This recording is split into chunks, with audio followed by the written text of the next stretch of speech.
Certo? Vamos mergulhar direto nesta análise técnica criada pela Ford College. Na nossa última jornada, a gente desbravou os princípios centrais do Bosch. Agora, o foco muda completamente.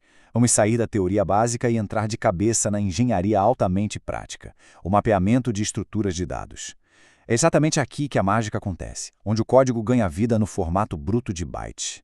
E olha, para quem constrói na rede Solana, dominar essa transição é literalmente o que separa um código frágil, pronto para quebrar, de uma arquitetura super robusta e escalável. Nosso roteiro hoje é bem direto. Vamos passar rapidamente pelas regras de mapeamento do Bosch, entender a diferença crucial entre tipos fixos e variáveis, dissecar um exemplo prático de perfil, falar sobre modelos mentais e layouts, explorar padrões seguros de migração e, claro, amarrar tudo na conclusão. Então, começando pela primeira parte, as regras de mapeamento Bosch. O ponto de partida é entender uma regra de ouro inquebrável. Os campos de um struct são serializados de forma estritamente sequencial, exatamente na mesma ordem que são declarados no código. Isso significa, sem meias palavras, que não existe preenchimento oculto, nada de padding surpresa ou metadados extras inseridos entre os valores. O que está escrito lá no código é exatamente o que vai direto para a memória. Quando a gente observa o dicionário de tipos do Rust traduzidos para o Bosch, fica clara uma divisão muito importante. Tipos numéricos primitivos, como os velhos conhecidos U8 ou U64 e os booleanos, têm um tamanho fixo e totalmente previsível. Mas os tipos variáveis, como strings, vectors e enums, trazem um comportamento super dinâmico para a mesa. Pense num dado variável como aquela bagagem de mão no aeroporto que sempre infla de tamanho de forma imprevisível. E, ao fazer isso, ela acaba empurrando e deslocando toda a carga que vem logo atrás. Até mesmo um simples option introduz variação, usando uma flagzinha de 1 byte só para avisar se o dado está presente ou não. Avançando para o nosso segundo tópico, o exemplo prático de perfil. Porque a teoria é fantástica, mas a gente sabe que nada supera ver um layout de struct real sendo quebrado em código hexadecimal. Observando o fluxo dos dados, dá para notar que começamos com os elementos fixos, a versão, o status de atividade e o saldo. Eles são blocos sólidos, super previsíveis, ocupando seus espaços exatos na memória. Mas logo em seguida entra o nome de usuário, que é uma string, e o avatar, que é um option. Como a gente comentou agora há pouco, esses campos variáveis funcionam como um acordeão em expansão. Se o nome de usuário cresce de algo curtinho, tipo Ana, para Alexandre o Grande, o tamanho em bytes expande na hora, alterando o endereço, o famoso offset, de absolutamente tudo que vier depois nessa estrutura. E é fundamental entender que essa imprevisibilidade não é só um detalhe técnico. Na rede Solana, isso tem consequências operacionais diretas e, muitas vezes, bem dolorosas para o bolso. Como as contas têm um tamanho fixo no exato momento em que são criadas, um campo variável que cresce de repente vai exigir uma operação inteira de realocação de conta. Pior ainda, vai exigir mais lamportes para cobrir a isenção de aluguel, o conhecido rent. E vamos concordar, ninguém gosta de pagar aluguel surpresa, muito menos no meio de uma transação na blockchain. Isso nos leva à terceira parte, modelos mentais e layouts. Para arquitetar visando a estabilidade e evitar essas alocações caríssimas, a engenharia de software nos dá ferramentas conceituais incríveis.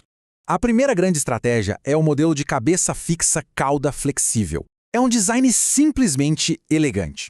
A ideia é forçar todos os dados de tamanho fixo, como os números e os booleanos, lá para o topo da estrutura. Com isso, a gente garante que os offsets desses campos nunca mudem. As atualizações viram algo super eficiente e trivial. E toda aquela bagunça variável e expansiva, a gente empurra sem dó para a cauda, no extremo final do struct, onde ela perde completamente o poder de bagunçar os endereços dos dados que são lidos com maior frequência.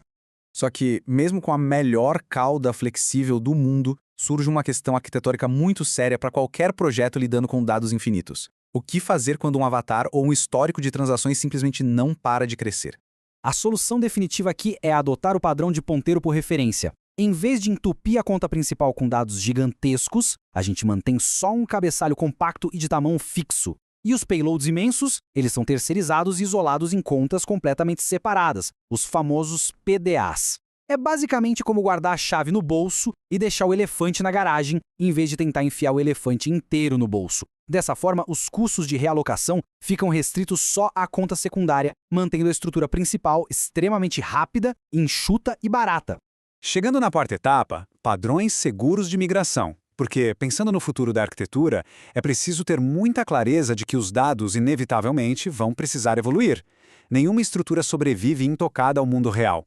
Existem 3 caminhos muito práticos para migrar dados de conta com segurança, garantindo que os deserializadores antigos não quebrem do nada. O primeiro caminho são as tags de versão, um simples prefixo numérico logo no início que avisa como o resto do dado deve ser lido. O segundo caminho são as variantes enum. Aqui, a conta inteira é agrupada dentro de um enum, o que facilita demais suportar múltiplas versões ao mesmo tempo. E o terceiro é o padrão de apenas adição, a regra super rigorosa de nunca, em hipótese alguma, alterar o que já existe, mas sim adicionar novos campos lá no final absoluto do struct. Cada abordagem tem seus prós e contras, mas todas elas garantem que o passado não seja destruído pelas necessidades do futuro. O que nos traz à quinta e última parte, a conclusão e os próximos passos. Reunir todos esses conceitos é o que realmente consolida a transição da teoria para o domínio prático do dia a dia. Vamos amarrar essas pontas. A grande lição que fica é que dominar esses layouts transforma regras que parecem abstratas em uma arquitetura on-chain altamente sustentável. Lembre-se sempre, a ordem do código é a ordem exata dos bytes. Proteger os offsets jogando os dados fixos para o início é essencial. Isolar os dados muito grandes usando referências vai salvar muitos recursos. E mais importante de tudo, nunca se deve colocar um contrato inteligente no ar sem ter uma estratégia de migração cristalina desde o primeiríssimo dia. Para quem está projetando layouts complexos na Web3, o próximo passo natural nesta trilha é explorar as considerações de integração para o BORCH. Aprofundar esse conhecimento faz toda a diferença. E para continuar desbravando este e outros temas fantásticos com material de ponta, uma visita ao site forge.college é totalmente indispensável. Foi sensacional guiar esta análise feita pela Forge College hoje. Mas antes de encerrarmos, fica a reflexão. Se um contrato inteligente precisasse dobrar de tamanho amanhã, a arquitetura atual sobreviveria com graciosidade ou desmoronaria completamente sob o peso dos bytes?